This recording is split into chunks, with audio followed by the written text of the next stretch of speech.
Through the Architecture Sans Frontiers, this course sets out to challenge conventional architectural practice to become more adaptive to contextual conditions beyond the drawing board.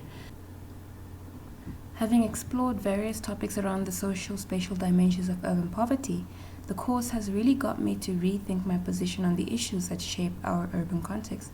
Below are my views on some of the topics. Acknowledging discrimination acting out in space through policies and subliminal class selective benefiting, how is it that our cities are allowed to manifest in such a way as to create the stark disparities that we currently have, as informal settlements occur side by side to more developed areas? Heritage and cultural identity in the city space and the capitalization of the conservatory approaches risks a devalue in symbolic and cultural importance in the name of development. Land tenure, elaborating on the underlying power relations and policies shaping the urban context, begs to question the rights to land and the meaning for the urban poor. Participatory approaches refer to the redistribution of power in actively partnering up communities and governance.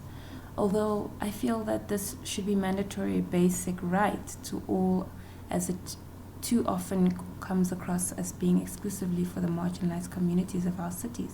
However, considering the social standing these communities are forced into, a participatory approach can indeed be an empowering method in terms of teaching tools and sharing inaccessible information to them. Similarly, partnerships, as the coming together of communities and institutions to achieve common goals, ought to be further encouraged as well, especially considering the aspirations of world-class city status of many a developing city in our local context. The sensitivity between top-down sustainable approaches and bottom-up agent-driven sustainability brings up the debate of who teaches who, bringing to question every time the role of us built environment professionals in a community not necessarily marginalized.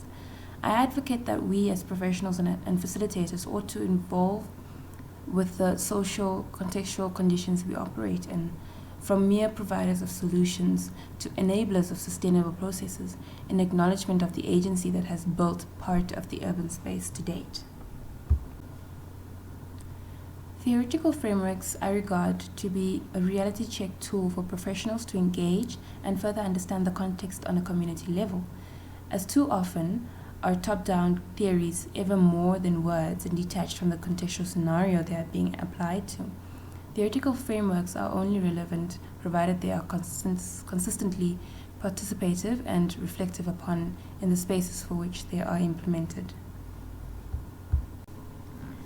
Finally, in light of our recent Workshop 1, I came to more broadly understand power relations and space in community versus government, identifying the needs for participatory approaches between key players in a context by using codifying methods, and the fundamental need for communication as a foundation to form partnerships of understanding between powers, but also how time and money can become powerful decision makers or breakers.